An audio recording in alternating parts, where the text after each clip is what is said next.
Vamos para mais um áudio do nosso plano de leitura da Bíblia em 365 dias? Eu sou Laura Schwember, quem está tendo a honra de te acompanhar nesta leitura, e hoje nós seguiremos lendo a carta que Paulo escreveu, a primeira carta que Paulo escreveu aos cristãos de Coríntios. Vamos ler os capítulos 4 a 7 deste livro da Bíblia. Lembrando que nós estamos lendo na versão NVI, lembrando também que se você quiser baixar esse plano de leitura que nós estamos seguindo, ele está gratuito aqui, é só clicar no link que está na descrição e você pode baixar gratuitamente. Lembrando também que se você está chegando agora, já se inscreve no canal, ativa a notificação para ser avisada sempre que um novo áudio ou vídeo for publicado por aqui e já compartilha esta mensagem também, assim você nos ajuda a chegar cada vez mais longe com essa mensagem transformadora da Palavra de Deus.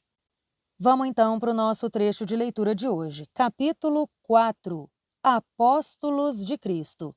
Portanto, todos devem nos considerar servos de Cristo e administradores dos ministérios de Deus.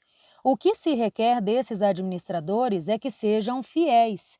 Contudo, pouco me preocupa ser julgado por vocês ou por qualquer tribunal humano. De fato, nem eu julgo a mim mesmo, porque a minha consciência em nada me acusa, mas nem por isso sou inocente. O Senhor é quem me julga. Portanto, não julguem nada antes do tempo. Esperem até que o Senhor venha. Ele trará à luz o que está oculto nas trevas e manifestará as intenções de cada coração. Então, cada um receberá de Deus a sua recompensa. Irmãos, apliquei essas coisas a mim e a Apolo pelo bem de vocês, para que aprendam de nós o que significa não ir além do que está escrito. Assim, ninguém se orgulhe de um homem em detrimento de outro, pois quem torna você diferente de qualquer outra pessoa? O que você tem que não tenha recebido? E, se o recebeu, por que se orgulha como se não tivesse recebido? Vocês já têm tudo o que querem, já se tornaram ricos, chegaram a ser reis, e sem nós. Como eu gostaria que realmente fossem reis, para que nós também reinássemos com vocês. Porque me parece que Deus pôs a nós, os apóstolos, em último lugar, como condenados à morte. Viemos a ser um espetáculo para o universo, tanto para os anjos como para os homens. Nós somos insensatos por causa de Cristo, mas vocês são sensatos em Cristo. Nós somos fracos, mas vocês são fortes. Vocês são respeitados, mas nós somos desprezados.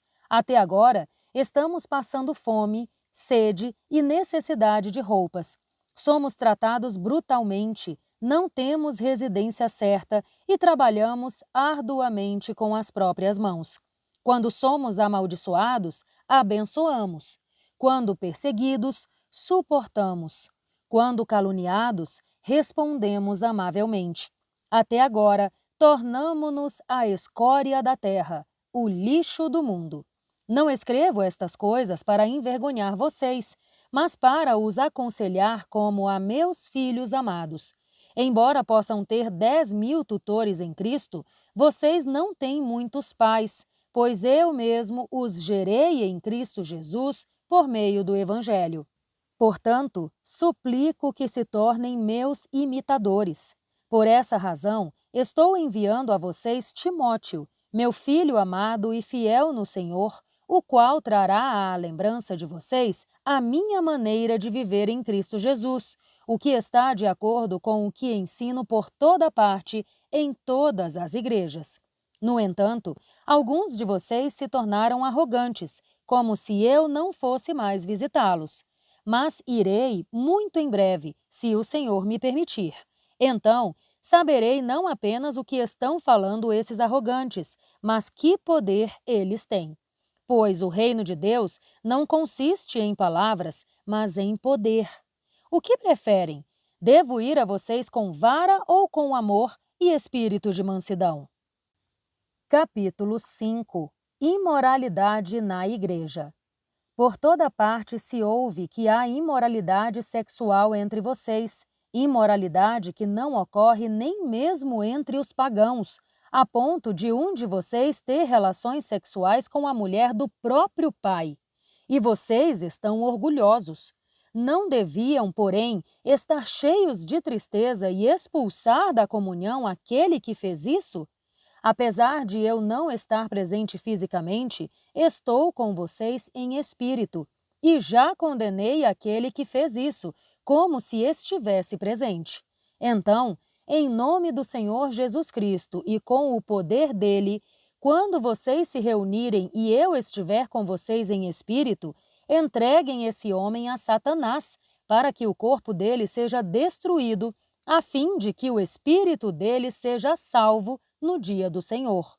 O orgulho de vocês não é bom. Vocês não sabem que um pouco de fermento faz fermentar toda a massa? Livrem-se do fermento velho para que vocês sejam massa nova e sem fermento, como realmente são. Pois Cristo, o nosso Cordeiro Pascal, foi sacrificado. Por isso, celebrem a festa, nem com o fermento velho, nem com o fermento da maldade e da perversidade, mas com os pães sem fermento, os pães da sinceridade e da verdade. Já escrevi a vocês em carta para não se associarem a pessoas sexualmente imorais. Não me refiro com isso aos imorais deste mundo, nem aos avarentos, nem aos ladrões, nem aos idólatras. Se assim fosse, vocês teriam que sair deste mundo. Mas agora escrevo a vocês que não devem se associar a ninguém que, afirmando ser irmão, seja imoral, avarento, idólatra, caluniador, alcoólatra ou ladrão. Com tal pessoa, vocês nem sequer devem comer. Acaso eu deveria julgar os de fora? Vocês não devem julgar os de dentro? Deus julgará os de fora. Expulsem esse perverso do meio de vocês. Capítulo 6. Litígios entre os irmãos. Se algum de vocês tem queixa contra outro irmão, como ousa apresentar a causa para ser julgada pelos injustos em vez de levá-la aos santos? Vocês não sabem que os santos hão de julgar o mundo? Se vocês hão de julgar o mundo, acaso não são capazes de julgar causas de menor importância? Vocês não sabem que haveremos de julgar os anjos? Quanto mais as coisas desta vida. Portanto, quando vocês têm questões relativas às coisas desta vida, nomeiam juízes os que são rejeitados nas questões relativas aos valores da igreja? Digo isso para envergonhá-los. Acaso não há entre vocês alguém suficientemente sábio para julgar uma causa entre irmãos? Em vez disso, porém, um irmão vai ao tribunal contra outro irmão, e isso diante de descrentes. O fato de haver ações judiciais entre vocês já significa uma completa derrota. Por que não preferem sofrer a injustiça?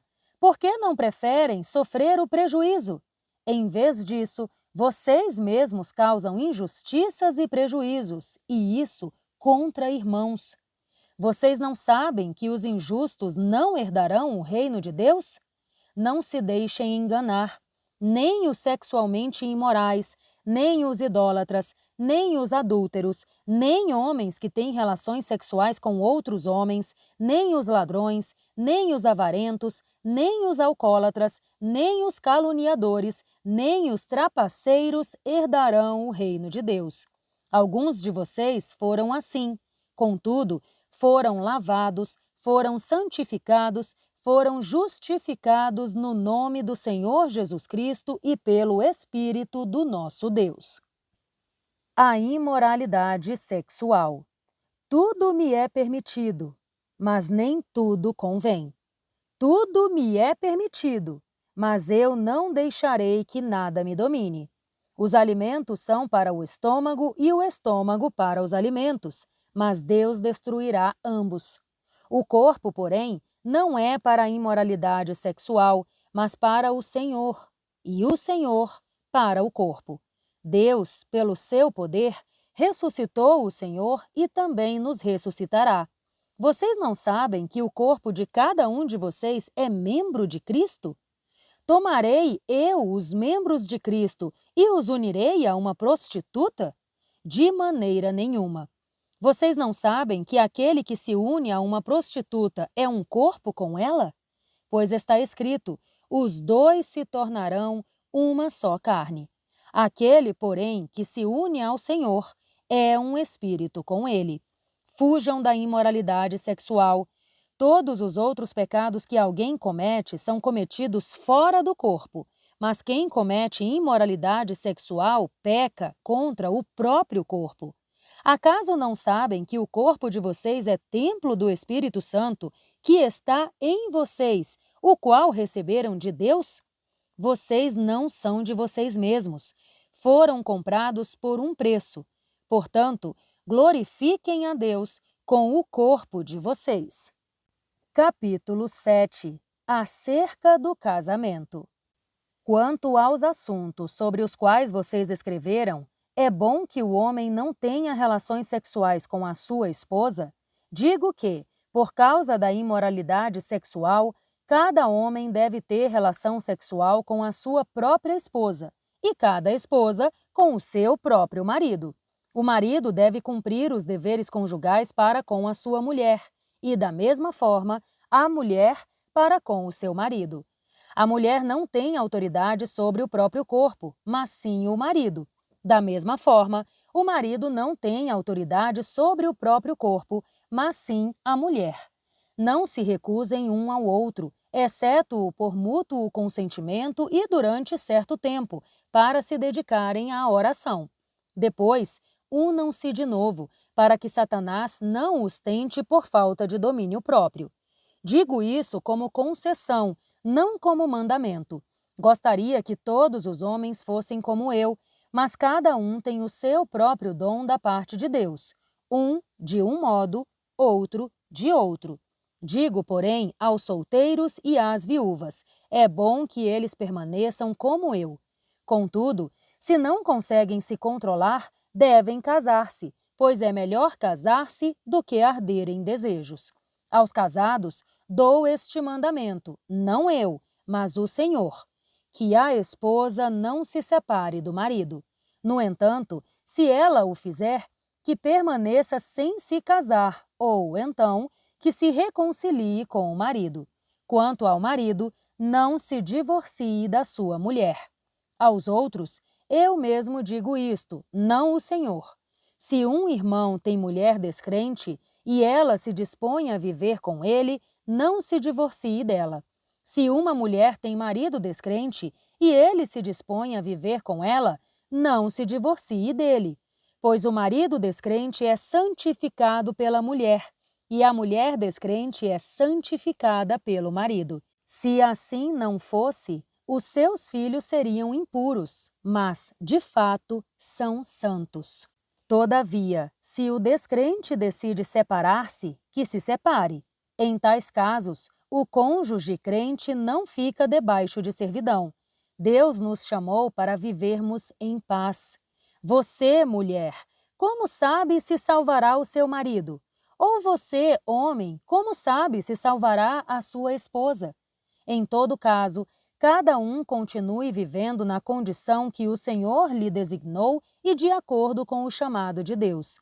Esta é a minha ordem para todas as igrejas. Foi alguém chamado quando já era circuncidado? Não desfaça a sua circuncisão. Foi alguém chamado sendo incircunciso? Não se circuncide. A circuncisão nada é, tampouco a incircuncisão. O que importa é obedecer aos mandamentos de Deus. Cada um deve permanecer na condição em que foi chamado por Deus. Foi você chamado sendo escravo? Não se incomode com isso, embora, se você puder conseguir a liberdade, consiga-a. Pois aquele que foi chamado pelo Senhor, sendo escravo, é pessoa livre e pertence ao Senhor. Semelhantemente, aquele que era livre, uma vez chamado, é escravo de Cristo. Vocês foram comprados por um preço. Não se tornem escravos de homens. Irmãos, cada um deve permanecer diante de Deus na condição em que foi chamado. Sobre os solteiros. Quanto aos solteiros, não tenho mandamento do Senhor, mas dou o meu parecer como alguém que, pela misericórdia do Senhor, é digno de confiança. Por causa dos problemas atuais, penso que é melhor o homem permanecer como está. Você está casado? Não procure divorciar-se. Está sem esposa? Não procure por uma. Entretanto, se vier a casar-se, não comete pecado. E, se uma virgem se casar, também não comete pecado. Todavia, aqueles que se casarem enfrentarão muitas dificuldades na vida, e eu gostaria de poupá-los disso. O que quero dizer, irmãos, é que nos resta pouco tempo. De agora em diante, aqueles que têm esposa vivam como se não tivessem, aqueles que choram como se não chorassem, os que estão felizes como se não estivessem, os que compram algo como se nada possuíssem, os que usam as coisas do mundo como se não as usassem, porque a forma presente deste mundo passará. Gostaria que vocês estivessem livres de preocupações. O homem que não é casado preocupa-se com as coisas do Senhor, em como agradar ao Senhor. Mas o homem casado preocupa-se com as coisas deste mundo, em como agradar à sua mulher, e está dividido. Tanto a mulher não casada como a virgem se preocupam com as coisas do Senhor, para serem santas no corpo e no espírito. A casada, porém, preocupa-se com as coisas deste mundo, em como agradar ao marido.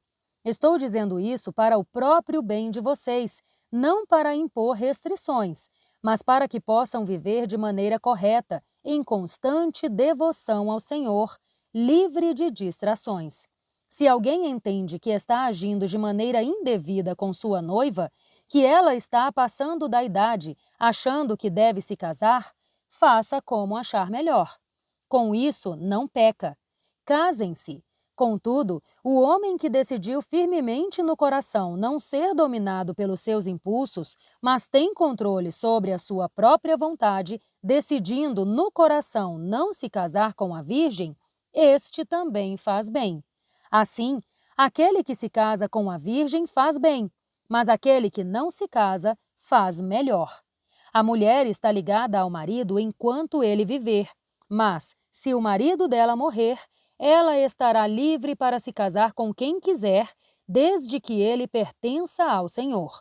Na minha opinião, ela será mais bem-aventurada se permanecer como está, e penso que eu também tenho o Espírito de Deus.